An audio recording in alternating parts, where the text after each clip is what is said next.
Welcome, dear listener. This is a story meant to be heard in stillness. When the day has ended and night is unfolding around you, you are safe now. There is nothing you need to do, nowhere you need to be. Just allow yourself to rest, to settle, and to let your mind drift upon calm waters. In this story, we will wander slowly through quiet moments by a lake. We will listen to the hush of dawn, to the soft beat of wings, and to the sound of two hearts finding one another in gentle silence. Let your breath deepen, let your body grow heavy with comfort. And let us begin, slowly, with the tender rhythm of morning light. Each morning, long before the village stirred, Leif would walk down the worn path to the water's edge. The lake always waited for him with its pale shimmer, touched by the first brush of dawn. Mist hovered just above the surface, moving like breath across glass. The air smelled of wet earth and pine, cool against his skin. There, at the edge of the old wooden dock, he waited, not for the sunrise alone, though he loved the way the world seemed to open slowly with it. He waited for the swan tea first. It had been a surprise. One quiet morning, weeks ago, the bird had glided across the silver water, carrying something pale in its beak, a petal, white and delicate, lighter than a sigh. The swan had drifted to the dock and set the petal down before him, as though leaving a gift. Eliaf had smiled, not the wide smile of laughter, but a softened curve of lips, one that belonged to silence. He had crouched low, whispered a thank you, and offered the swan a few crumbs from his pocket. The bird had lingered, eyes calm and unhurried, before turning and gliding back across the lake. Since then, it had become their ritual every dawn. The swan came, and every dawn, it brought a single petal. Eliaf began to keep them in a small wooden bowl by his window. Each petal looked nearly the same, white, fragile, with faint silver lines running through as though the light of the moon had been folded into it. Yet each one felt distinct, each one carrying the memory of that morning's stillness, that moment of connection. He never missed a morning. Even when the clouds were heavy and the mist thicker than smoke, he would walk to the dock and wait. He would whisper into the quiet words meant only for the bird. Sometimes he told it about the dreams he had the night before. Sometimes he asked questions he knew would never be answered. And sometimes he simply sat with his hands folded and his eyes lowered, letting the hush of the world speak instead. The swan never broke its pattern. Always arriving, always leaving a petal, always returning to the far side of the lake where the reeds swayed and the water deepened into shadow.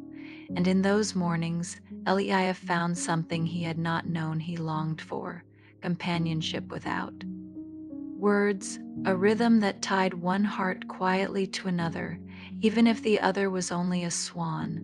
The village often teased him for his devotion to the lake, but Eliaf did not mind. The water felt like home, and the swan felt like a gentle secret. And so he lingered in his quiet longing, not knowing yet what it was that brushed so softly against the edges of his life, as constant and mysterious as the petals that collected at his window. The lake, the dawn, the swan. This was his quiet beginning. One morning, the mist on the lake lay thicker than ever before, like veils of white cloth draped low across the water. Eliaf stood at the dock, hands resting on the wood, waiting. The chill of dawn clung to his sleeves, and the air was hushed, as though the world was still holding its breath. But no wings stirred the fog. No ripple widened across the glass surface. No swan appeared. He stayed there longer than usual, whispering softly into the silence, his voice almost swallowed by the air. Perhaps the swan was delayed. Perhaps it lingered in the reeds. Yet as the minutes stretched, only the stillness answered him. It was then that his eyes wandered to the far side of the lake, the place where the bird always returned beyond the reeds. where he had never ventured, that shadowed side had always seemed distant, belonging to another world entirely. Something in him shifted, a quiet tug, like a thread pulling gently through the heart. Perhaps, he thought, if he crossed the water, he might find what waited there. And so, for the first time in many months, he untied the small wooden boat resting beside the dock. Its boards were worn but steady, painted long ago with blue that. The sun had since softened to gray. As he stepped inside, the boat swayed gently, as though greeting him after a long absence. He set the oars into the water, their movement smooth, barely disturbing the surface. The lake accepted him in silence. The air smelled faintly of lilies and pine. As he rowed, he noticed something he had never seen before. Faint white shapes scattered across the water's surface. Petals, not just the one he always received, but many drifting like stars fallen from the sky. They caught on the ripples. Made by his oars, trailing behind him in a soft, glowing path, Eliav paused, letting the oars rest. He reached into the water and lifted one between his fingers. It was soft, damp, yet held its shape perfectly, as though it had been placed there only moments ago. The mist shifted. A current of air moved through, parting the fog to reveal more. Of the lake, the world seemed endless in that moment, water stretching into pale distance, the sky and lake mirroring each other in still, silver calm. As he rowed further, he began to sense the presence of something just ahead. Not in sound, not in sight, but in the way the air felt heavier, expectant. It was the same feeling he had each dawn when the Swan would appear, but now it lingered all around him, surrounding him with its hush. And slowly, gently, the reeds on the far side came into view. They swayed as though touched by unseen hands, long stalks bending gracefully in the wind. The petals grew thicker here, gathered in clusters like floating snow. Eliav let the boat drift without rowing, carried by the faint pull of the water. He did not rush. He let the silence guide him, each moment unhurried, each breath steady and slow. As the boat brushed softly against the reeds, he felt a quiet certainty that his journey was not simply to the far side of the lake. It was toward something, or perhaps someone waiting in the hush beyond. And though he did not know what he would find, he felt no fear, only the steady calm of curiosity wrapped in stillness. The lake seemed to hum softly, as though it too was breathing him forward into the reeds, into the unseen, into the quiet unfolding of something new. The reeds parted slowly as Eliav guided the boat further in, their green stalks brushing the sides with a faint sighing sound. The mist began to thin here, as though the air itself wished to reveal what had long been hidden, and then he saw her. She sat on a flat stone at the edge of the water, her feet bare, just touching the surface so that ripples spread in soft circles around her. Her hair fell loose, pale as the petals that had floated across the lake, catching the faint glow of the dawn. She wore a dress of simple fabric, its folds gathered gently in her lap, as though she had been waiting there for some time. Eliav stilled. He did not speak at first, not wanting to disturb the fragile hush that seemed to hold her presence. The girl lifted her head. Her eyes were calm, their gaze soft as though she had always known he would arrive. For a moment, neither of them moved. The lake, the reeds, the drifting petals all seemed to pause with them, suspended in quiet expectation. At last, she spoke. Her voice was low and delicate, carrying across the water as though it belonged to it. You came, the words settled. In him like a remembered lullaby, familiar, though he could not say why. Eliav's own voice faltered, hushed by the weight of the moment. I followed the petals. She smiled then, a small curve of lips that seemed to brighten the air around her. They were meant for you. Eliav's breath caught. He thought of the bowl by his window, filled with countless petals left by the swan, a gift he had never understood until now. He rested his oars and let the boat drift closer. The ripples carried him gently toward her, slow and unhurried, as though the water itself wished to bring them together. When he reached the stone, she leaned forward and placed her hand on the edge of the boat, steadying it. Her touch was light, barely felt, yet it sent a warmth through him that no sunrise had ever matched. The silence stretched again, but it was not empty. It was full of unspoken words, of recognition, of a connection as fragile and certain as the petals themselves. "You remind me of a dream I once had," she whispered, her gaze lingering on his face. Eliaf tilted his head, his voice soft. "A dream." She nodded, "of someone who waited for me, always in the same place, always at the edge of water." Her words echoed the life he had been living, his mornings by the dock, his quiet ritual with the swan, and though he could not explain it, he felt as though the dream had belonged to both of them. For a long while, they simply sat there together. She on the stone, he in the boat, saying little, letting the quiet carry what words could not. The reeds swayed gently around them, and above, the first true light of dawn touched the surface of the lake. It was a beginning, though neither named it as such. It was enough to simply be near, and when the swan finally appeared, gliding across the water with its wings brushing the surface, it did not bring a petal this time. Instead, it circled them once, as though in gentle blessing, before vanishing into the mist again. The girl's hand remained on the boat, steady and warm, and Leif, for the first time in many long mornings, felt no need to wait for anything more. The morning stretched into day with a softness that felt timeless. Eliav pulled his boat gently onto the shore, and together he and the girl walked along a narrow path that followed the edge of the lake.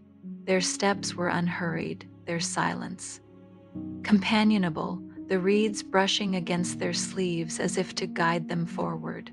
The girl's name, he learned, was Era. She spoke it quietly, as though the syllables were something fragile that might dissolve if spoken too loudly. When he repeated it, slowly, she smiled as if hearing it from him gave the name a new weight, a new home. They sat together on the grassy bank where the ground was cool and damp, and the petals had gathered thickly like a small white shore. Era lifted one and held it against her palm. The petal gleamed faintly, its edges shimmering as if carrying light from somewhere beyond the ordinary. "It was never only the swan," she said softly, her gaze on the water. "It was me. I would give the swan these petals, one each dawn. And it carried them across to you." Eliav turned to her, his chest filling with the warmth of understanding. All those mornings, all those quiet gifts, they had not been chance. They had been a thread woven from one heart to another, carried gently across the distance by wings. "I thought it was only a ritual," he murmured, "a kindness from a creature of the lake, but all along." His voice trailed, yet the rest did not need to be spoken. She looked at him then, her eyes steady, calm. "I wanted to know if you would notice, if you would wait, and you did." The petals rustled faintly in the breeze, some lifting and spinning away, drifting onto the water like memories returning home. Eliav leaned back on his hands, gazing at the sky where thin clouds glowed with the pale light of morning. "I noticed," he whispered, "every day. I kept them all." At this, Ira's breath caught, and she looked at him with a quiet wonder. "You kept them?" He nodded, "A bowl by my window. I could not bring myself to let them go." Her expression softened, and in the silence that followed, the truth between them unfurled, unspoken, yet full. The petals had not been tokens alone. They had been bridges. And now, at last, the bridge had carried them to one another. The swan appeared again in the distance, its white form gliding in serene circles. This time it did not carry anything in its beak.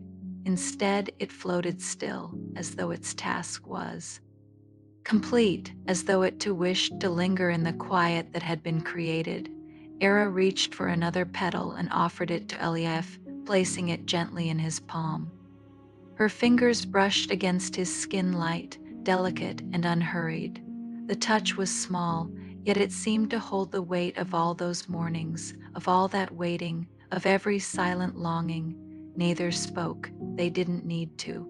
The lake spoke for them in ripples, in drifting petals, in the hush that lay between one breath and the next. And in that hush, Eliab felt it fully, not just the realization of where the petals had come from, but the deeper truth of why they had come. At all, they were not just offerings.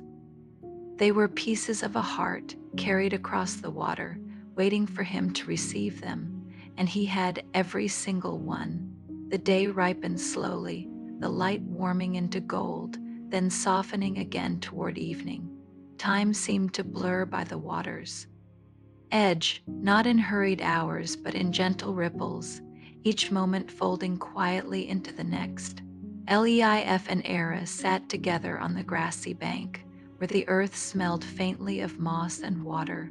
Around them, the petals gathered in small pools, as if the lake itself wanted to hold their story, to keep it safe.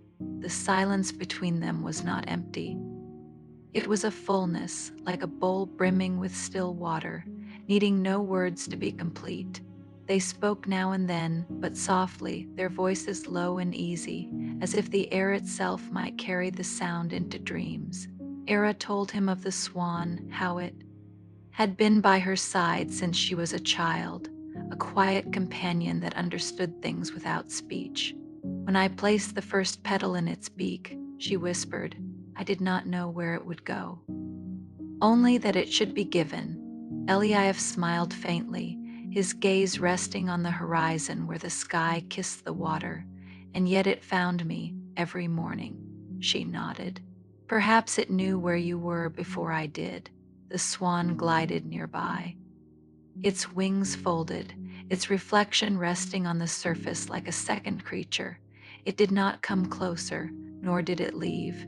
It was content to drift in circles, as if keeping watch. Eliaf reached down and gathered a handful of petals from the ground. They were cool against his skin, soft as breath.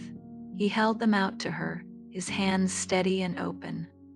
She placed her palm over his, cupping the petals between them. For a long moment they sat that way, his hand beneath hers, the petals held gently, their shared warmth mingling with the faint coolness of the lake breeze. It felt less like a gesture and more like a quiet vow, one not spoken but understood. The sun dipped lower, painting the reeds with amber light. Shadows stretched across the water, but still the stillness remained. They did not need to move. They did not need to fill the air. It was enough to sit side by side, to feel the closeness of another presence that asked nothing, demanded nothing, but gave everything in its being there. Eliaf tilted his head toward her, his voice low. This feels like I have been waiting all my life without knowing it. Ira's eyes softened, her lips curving faintly, and now you know. Her words settled into him, not as something new, but as something remembered, as though he had always known, in some distant, dreamlike way, that the mornings by the dock were leading him here. And so they sat, hands together, petals gathered. In their palms, the swan gliding nearby, the lake holding them in its hush. And no rush, no need for more. Just the peace of finding what had always been meant to be found. The evening deepened, the first stars appearing faintly above the tree line. Their reflections trembled on the water, and the cool of night began to drift across the reeds, together. They watched as the day folded into night, their stillness unbroken, their closeness as gentle and certain as the swan's endless circle. Night came quietly, like a shawl draped over the world. The last blush of sunlight faded, and the lake turned silver once more, reflecting the rising moon. The air grew cooler, carrying with it the faint scents of water and pine, of evening flowers opening somewhere in the distance. Eliaf and Era remained by the bank, their hands still loosely joined, the petals resting between them. Neither had spoken for some time, and yet the silence felt like conversation, a steady exchange of presence, of trust, of belonging. The swan drifted closer now, slow and graceful, its feathers luminous in the moonlight. It glided past them, leaving a faint trail of ripples, then circled back as though reluctant to leave the quiet it had helped create. For a moment, the three of them, man, woman, swan, seemed bound in a single thread of stillness. Above, stars gathered, first one, then another, until the sky was a scattered field of light. Their reflections trembled in the water, resting side by side with the reflections of Eliaf and Era, their shapes leaning close, their shadows overlapping. Era lifted her gaze upward. "When I gave the swan the first petal," she whispered, "I thought I was sending away a piece of myself, but perhaps I was only sending it home." Eliaf turned to her, his voice low and steady. "And I was waiting, though I did not know for what. Each petal told me without words. Each one carried you." The moonlight touched her hair, turning it pale as frost, soft as the mist that drifted low across the water. He wanted to remember her exactly like this, not as a sudden moment, but as a stillness that would return to him each time he closed his eyes. They leaned closer, not in haste, but in the slow way that trees lean into the wind, steady, certain, their shoulders brushed. And that small closeness was enough, more than enough. Neither needed to name what had begun. It was there in the quiet, in the petals, in the way their reflections now rested side by side in the water, bound not by words but by the hush of being near. The swan gave a final sweep across the lake, its wings whispering against the surface. Before settling in the reeds, folding itself into rest, Leif and Era stayed where they were, letting the night deepen around them. The stars shimmered overhead, the moon floated steady, and the world seemed to exhale into stillness. In that hush, the story settled to not in endings, but in beginnings, soft and unhurried, like petals drifting endlessly across the water, like a heart finding its way home. And as the night held them, and the lake breathed beneath the stars, the listener, you may let yourself drift also, into quiet, into warmth, into rest. The swan carries your dreams now across the still water of sleep. Rest well, sleep deeply, and let love, soft and certain, carry you gently through the night.